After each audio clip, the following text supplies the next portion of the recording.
नमस्कार, जय जोहार। क्या आप भी गवर्नमेंट एग्जाम्स की तैयारी करना चाहते हैं? क्या आप भी मेमोरी टेक्निक्स और ट्रिक्स के जरिए बहुत ही कम समय में स्मार्ट स्टडी करना चाहते हैं? क्या आप चाहते हैं कि सीजी व्यापम टॉपर आपको पढ़ाए? तो डाउनलोड करिए योगेंद्र साहू क्लासेस ऐप। यहाँ 10 से अधिक गवर्नमेंट एग्जाम्स क्रैक करने वाले और सीजी व्यापम टॉप करने वाले योगेंद्र सर CGPSC और सीजी व्यापम के अंतर्गत होने वाले सभी एग्जाम्स की तैयारी कराएं। तो डाउनलोड करिए Yogendra Sahu classes app to be the best, learn from the best.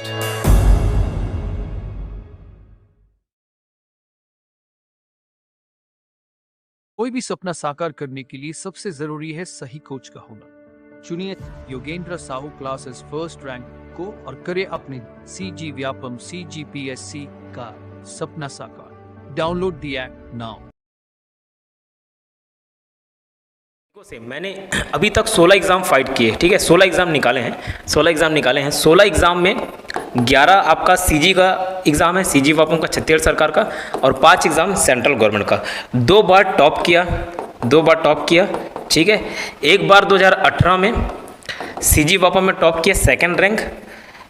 2022 में फर्स्ट रैंक, ठीक है। इसके अलावा एक CGPSC के एग्ज़ाम में भी सिलेक्शन नहीं हुआ मेरा, लेकिन 5th रैंक आया था रिटर्न एग्ज़ाम में। CGPSC असिस्टेंट रजिस्ट्रार का पूरे छत्तीसगढ़ में एक पोस्ट था, इसलिए इसमें सिलेक्शन नहीं हो पाया, बट 5th रैंक था, ठीक है, कोई दिक्कत नहीं। तो इतना एग्ज़ाम का अनुभव मेरा जो अनुभव कहता है वो चीज़ें मैं आपको यहाँ पर बताने जा रहा हूँ। नमस्कार दोस्तों, स्वागत है आपका योगेंद्र से ऑनलाइन क्लासेस में। और पिछले वीडियो में लोक कला, नाट्य, संस्कृति, ये सब हम लोग देख लिए थे। लोक गाथा से स्टार्ट करना है, ठीक है। इससे पहले कुछ सवाल किए थे मैंने, कुछ कमेंट सेक्शंस में देख लेता हूँ, जस्ट 2 मिनट दीजिएगा। और काफ़ी अच्छा लगता है कि आप लोग एक्टिव होके कम से कम सवालों का जवाब देते हैं। तो मैं जस्ट कमेंट देखता हूँ, जिन्होंने भी कमेंट किया है उनके आंसर्स अगर बता देता हूँ अगर कोई क्वेश्चन होंगे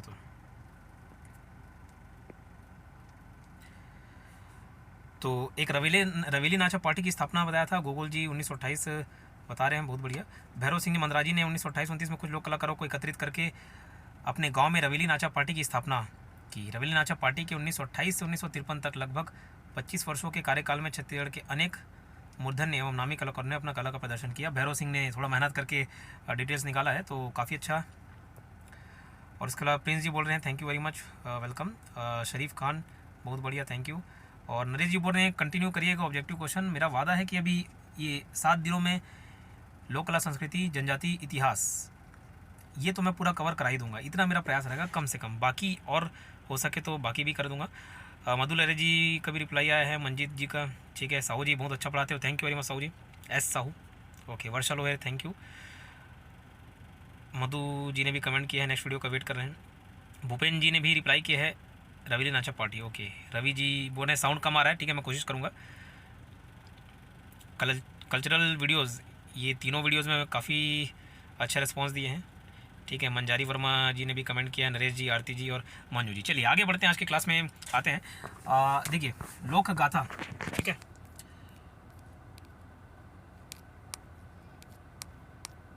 लोक गाथा, घोड़ा नाच किससे संबंधित है? घोड़ा नाच आल्हा उदल से संबंधित है, ठीक है।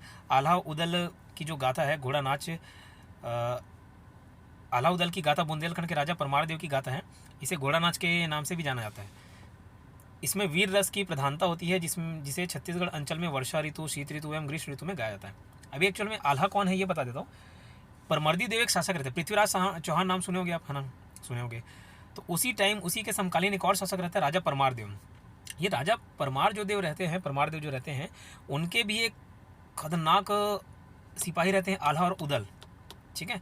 तो आल्हा उदल ऐसे थे, समझ लो साउथ इंडिया के जो हीरो रहते हैं ना, मूवीज़ वगैरह में देखे होंगे, अकेले 100-200 को निपटाने वाले। तो ऐसे उनकी बहादुरी के किस्से थे कि अकेले किसी युद्ध में अगर कूदे तो वो गाजर मूली की तरह के सबको काट देते थे।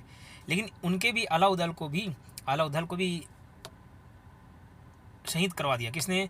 पृथ्वीराज चौहान ने। तो एक युद्ध में पृथ्वीराज चौहान के द्वारा मारा जाता है ना। यही आल्हा उदल आपका इंपॉर्टेंट हो जाता है। एक आल्हा खंड भी है, ठीक है, आल्हा खंड लिखा हुआ है। आल्हा खंड ये इंपॉर्टेंट क्यों है? इसको किसने लिखा पूछने से जगनीक ने, किसने? जगनीक, ठीक है, जगनीक ने लिखा आल्हा खंड का। क्यों बता रहा हूँ ये बताते क्योंकि लोक कला संस्कृति में एक बार PSC का क्वेश्चन था इससे रिलेटेड, तो मैं एज्यूम कर रहा हूँ कि इसके आगे भी ये वाला क्वेश्चन पूछा जा सकता है। कौन सा क्वेश्चन पूछा जा सकता है कि आलाखंड में छत्तीसगढ़ का कौन सा त्यौहार या कौन से पर्व का मेंशन है? तो कौन सा पर्व मेंशन है? भोजली पर्व, ठीक है। भोजली पर्व जो आलाखंड में मेंशन है, किसने लिखा था? जगनिक ने। एक और मिलता जुलता नाम आएगा जयानक, है ना। तो जयानक ने क्या लिखा है? पृथ्वीराज विजय लिखा है, ठीक है। पृथ्वीराज विजय लिखा है जयानक ने। तो सर ये जगनिक क्या लिखा? जगनिक ने आलाखंड लिखा है ना, पृथ्वीराज विजय जयानक ने लिखा। तो सर एक पृथ्वीराज रासो हम सुने थे, वो किसने लिखा? पृथ्वीराज रासो चंदर बरदई ने लिखा, जो उसका दरबारी था, ठीक है। क्लियर रहेगा। तो वीर रस, वीर रस मतलब क्या? जिसमें वीरता दिखाई दे, है ना। तो आलाखंड वही लड़ाई झगड़ा सैनिक ये सब से रिलेट कर सकते हो। वीर रस की प्रधानता होती है, ठीक, याद रहेगा। छत्तीसगढ़ ग्रामों में आल्हा कब गाया जाता है? तो वर्षा ऋतु के टाइम, शीत ऋतु के टाइम, ग्रीष्म ऋतु के टाइम, ठीक है। क्लियर। थर्ड क्वेश्चन देखते हो, गोपाला गीत छत्तीसगढ़ के निम्नलिखित में से किस वंश से संबंधित है? तो ये कलचुरी वंश से संबंधित है। एक्चुअल में देखो यहाँ पे एक्सप्लेनेशन दिया भी हुआ है, गोपाला गीत कलचुरी वंश से संबंधित है। इस गाथा में कल्याण सहाय के वीर भट्ट गोपालाचार्य का शौर्य भी व्यक्त हुआ है। वीर भट्ट गोपालाचार्य का भी शौर्य व्यक्त हुआ है। इस यह काव्यशाला में लिखी गई है, ठीक है। बसदेवा गायन का कथानक निम्न में से कौन सा है? कथानक मतलब श्रवण, है ना। बसदेवा का कथानक श्रवण कुमार से संबंधित है, ठीक है। किससे? श्रवण कुमार से। पांचवा क्वेश्चन देखते हैं, छत्तीसगढ़ के लोक कथा गीत दसमत कहना का गायन मूलतः किनके द्वारा किया जाता है? तो देवार जनजाति के द्वारा, ठीक है। दसमत कहना का गायन मूलतः किसके द्वारा किया जाता है? देवार के द्वारा, ठीक। क्लियर। आगे देखते हैं, चलो। देवार गीत का कथानक निम्न में से कौन सा है? कथानक मतलब उसका जो मेन कैरेक्टर है, हीरो कौन है ना, या किसका रोल मिलता है ये? तो इसमें चंदा रौताइन ये भी है, दसमत भी है, और नगेसर कहना भी है, ठीक है। दसमत और कहना, यहाँ पे भी पढ़े। दसमत कहना का गायन मूलतः किसके द्वारा किया जाता है? पांचवा क्वेश्चन।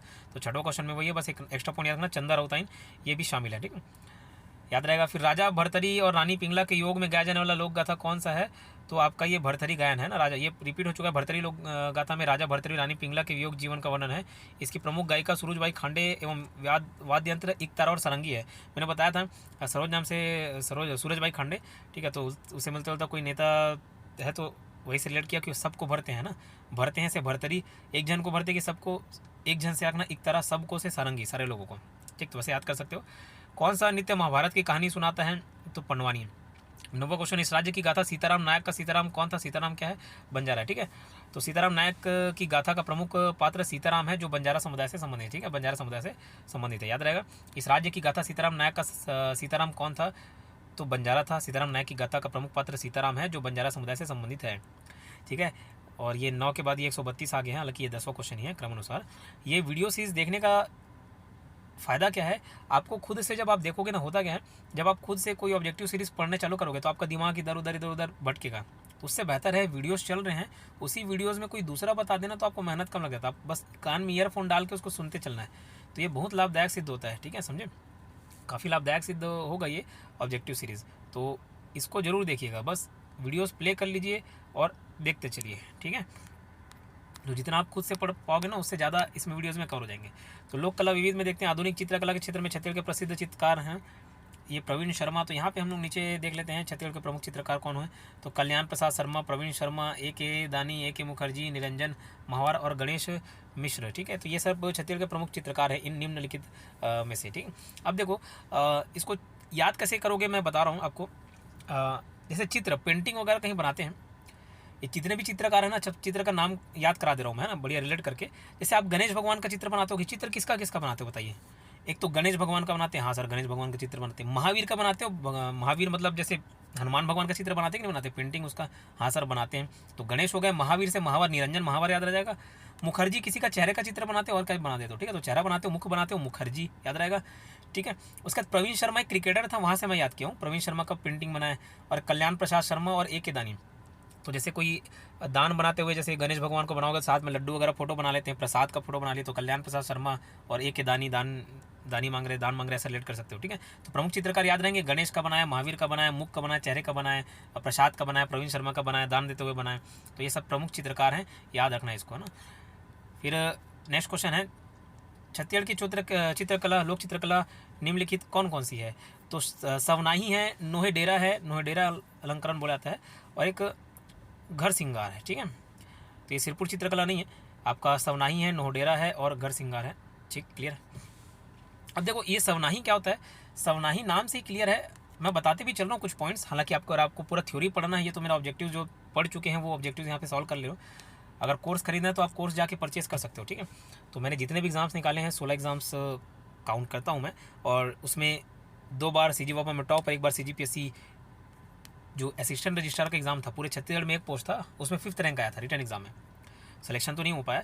तो वो सब का जो एक्सपीरियंस है मैंने अपने कोर्स में उस निचोड़ को डाला हुआ है। आपको बहुत ज़्यादा इधर उधर कंटेंट भटकने की जरूरत नहीं पड़ेगी, उतना पढ़ोगे काफ़ी रहेगा। तो अगर आपको जॉब चाहिए तो आप वहाँ से परचेज कोर्स ले सकते हो, ठीक है। तो उस चीज़ में क्लियर किया हूँ।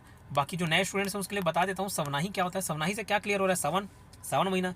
तो सावन महीना में सवनाही एक चित्रकारी होती है। क्या होता है? सावन महीना के अमावस्या के दिन हरेली मनाते हैं। क्या मनाते हैं? हरेली। सावन महीना में हरेली मनाते हैं। हरेली के दिन 2-3 कथाएं प्रचलित है। 2-3 चीज़ें हैं। पहला तो है उस दिन छत्तीसगढ़ का पहला त्यौहार बुलाता है हरेली को। छत्तीसगढ़ का पहला त्यौहार कौन सा है? हरेली। अब ये गलतफहमी मत रहेगा कि पहला मौसम तो चैत्र है सर, तो चैत्र को पहला महीना काउंट करेंगे तो उस महीने में जो त्यौहार है उसको पहला नहीं, गलत है। सावन महीने में जो त्यौहार पड़ता है ना हरेली, उसको हम पहला त्यौहार मानते हैं छत्तीसगढ़ का। और उस दिन क्या होता है, किसान जो है अपने जितने भी कृषि औजार हैं वो सबके पूजा करते हैं, ठीक है, पूजा होता है। दूसरा तो 3 चीज़ें इंपॉर्टेंट हैं सावन के अमावस्या के दिन हरेली त्यौहार में। पहला, किसान पूजा करते हैं। दूसरा, किसकी पूजा करेंगे? अपने कृषि औजार की। दूसरा, उसी टाइम में गेड़ी नृत्य होता है। क्या होता है? गेड़ी नृत्य होता है। गेड़ी नृत्य है ना, उसी दिन गेड़ी डांस करते हैं, गेड़ी नृत्य। और जो तीसरा चीज़ है, उस दिन जादू टोना का भी मान्यता है। जादू टोना उस दिन चरम सीमा पर रहते हैं, सब पावरफुल हो जाते हैं, जितने भूत प्रेत रहते हैं सब माना जाता है। तो उसको प्रोटेक्ट करने के लिए, उससे प्रोटेक्ट करने के लिए घरों की दीवारों पे बाहर में क्या चित्रकारी करते हैं? गोबर से, है ना, उसी को क्या बोलते हैं? सवनाही बोलते हैं ना, ताकि बाहर भूत प्रेत आए गोबर से जल जाए, सब दूर रहे, ठीक है। तो उसी चीज़ को क्या बुलाते हैं? हाथ से चित्रकारी बनाते हैं, ऐसे ये सब डिज़ाइन बनाते हैं 2-3 उंगली लेके, ठीक है। उसको क्या बोलते हैं? सवनाही, ठीक है। अब क्या चित्र बनाते हैं? तो कोई भी अपने पसंद से, कोई देवी देवता, कोई ओम का, कोई त्रिशूल का, ऐसे बना जाता है, ठीक है। नोडेरा भी अलंकरण किया था, ये ज़्यादातर गौड़ जनजाति में प्रचलित है, ठीक, याद रहेगा, क्लियर है, इम्पोर्टेंट।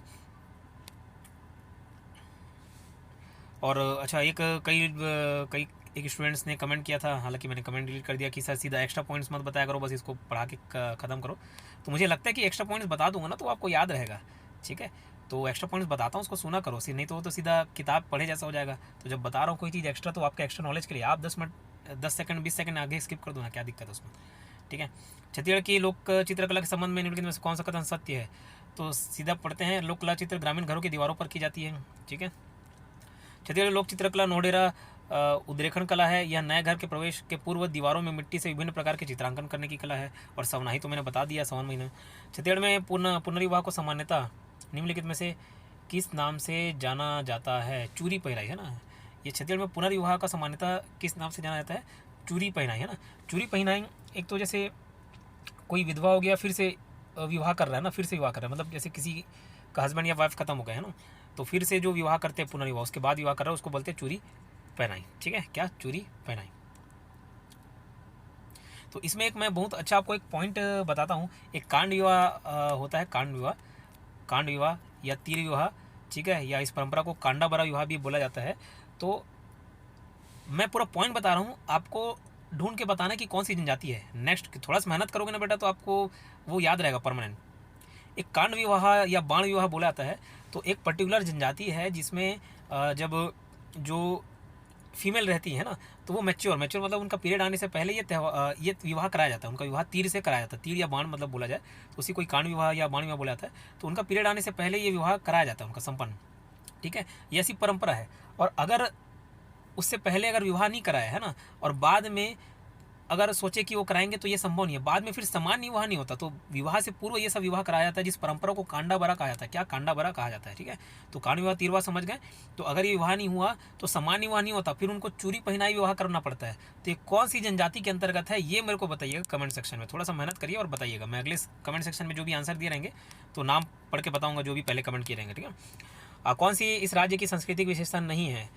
तो देखिए क्या है वो पढ़ लेते। तो पहला ऑप्शन देखो, लोकगीत लोक नृत्य चलता है, लोक साहित्य मंच है, लोक संगीत मेले, प्रत्येक चौथे वर्ष कुंभ का आयोजन यहाँ नहीं होता, ठीक है। कौन सा कथक घराना नहीं है? तो ये सभी कथक घराने के हैं, लखनऊ घराना, जयपुर घराना, रायगढ़ घराना, बनारस घराना। रायगढ़ घराने से आप क्या समझते हैं? तो रायगढ़ घराना से कथक नृत्य शैली है, ठीक है। यहाँ रायगढ़ में एक बहुत फेमस शासक भी हुए, रायगढ़ रियासत के राजा चक्रधर, ठीक है। शास्त्रीय नृत्य कथक निम्नलिखित में से कौन सा घराना इस राज्य से संबंधित है? तो रायगढ़ रियासत बता दिए। रायगढ़ घराना से आप क्या समझते हैं? रिपीट हो गया कथक नृत्य शैली। 10वां क्वेश्चन देखते हैं, छत्तीसगढ़ में छठी किस संस्कार का अंग है? तो जन्म से रिलेटेड है। अब कई लोग देखो छठी आजकल सब थोड़ा चेंज हो जा रहा है, बट बच्चे के जन्म होने के पश्चात किया जाता है तुरंत, फिर कोई 1-2 साल बाद भी कर लेता है बर्थडे मनाए जैसा, ठीक है। हालांकि छठी कार्यक्रम ठीक क्लियर रहेगा। हम लोक कला विविध देख रहे हैं, गाथा कंप्लीट कर लिए। चलिए 11वां पॉइंट, इस राज्य के निम्नलिखित में से कौन से संगीतकार पंडित विष्णु दिगंबर पलुस्कर शैली से संबंधित थे तथा जो 1937 में कांग्रेस के त्रिपुरी अधिवेशन के संगीत समिति के भी अध्यक्ष थे? तो ये पंडित पचकोड़ प्रसाद पांडे। तो कौन से संगीतकार पंडित विष्णु दिगंबर पलुस्कर शैली से संबंधित थे जो कि 1937 में कांग्रेस के त्रिपुरी अधिवेशन की संगीत समिति के अध्यक्ष भी थे? तो पंडित पचकोड़ प्रसाद पांडे, ठीक है, पचकोड़ प्रसाद पांडे। किस संगीत वाद्य से संगीतज्ञ अनुपमा भागवत का नाम जुड़ा हुआ है? तो ये सितार से, अनुपमा भागवत, ठीक है, अनुपमा भागवत सितार से, ठीक है, अनुपमा भागवत सितार।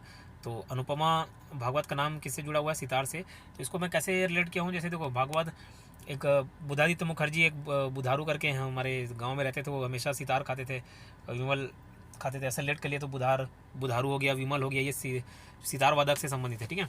और वैसे ही ये अनुपमा भागवत को कैसे याद किया?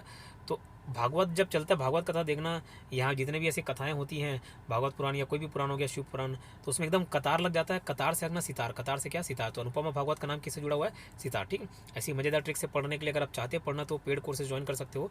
एप्लीकेशन तो जरूर डाउनलोड करिएगा, ये सारे PDF ना एप्लीकेशन में मिलेंगे आपको, योगेंद्र साहू क्लासेस नाम से एप्लीकेशन है, वहाँ पे ये PDF मिलेंगे। अच्छा, और जो भी नया कोई देख रहा होगा ना, नया जुड़ रहा होगा, अगर मुझसे डायरेक्ट जुड़ना है तो ये मैं अपना पर्सनल नंबर दे रहा हूँ, 8770123687, 8770123687। इसमें ना अपना नाम और अपना जिला व्हाट्सएप कर सकते हो, तो मैं आपका नंबर सेव कर लूँगा या मेरे जो असिस्टेंट है वो नंबर सेव कर लेंगे, तो आप मेरे से डायरेक्ट जुड़े रह सकते हो। कोई भी चीज़ में व्हाट्सएप पे स्टेटस रखा तो आप तुरंत देख सकते हो, है ना। तो ये नंबर अब ऐसे देने, अब क्या है 40-45 हज़ार सब्सक्राइबर हैं, तो बहुत ज़्यादा नंबर दे पाना संभव नहीं हो पाता, या इतने कॉल्स आते हैं कि वो पॉसिबल नहीं हो पाता अटेंड करना। तो रिक्वेस्ट है कि ये नंबर में आप नाम और अपना नाम और अपना जिला भेज दीजिएगा, बस उतना ही करना है आपको। तो मैं आपके नंबर सेव करूँगा, तो कोई भी ऐसे इंस्ट्रक्शंस हैं वो डायरेक्ट आपको पता चलते जाएंगे, ठीक है, व्हाट्सएप स्टेटस के माध्यम से।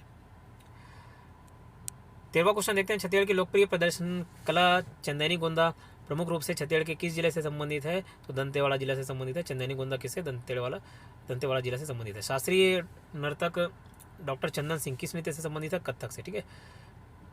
चंदन सिंह किस नृत्य से संबंधित है?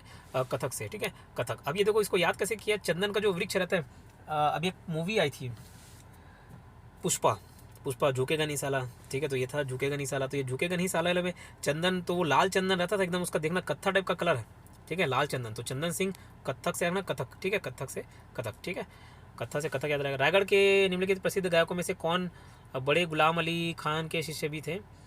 तो ये जगदीश प्रसाद थे, ठीक है, गुलाम अली खान के जगदीश प्रसाद। संगीतकार रेशमा पंडित किस वाद्य यंत्र से संबंधित है? तो तबला से।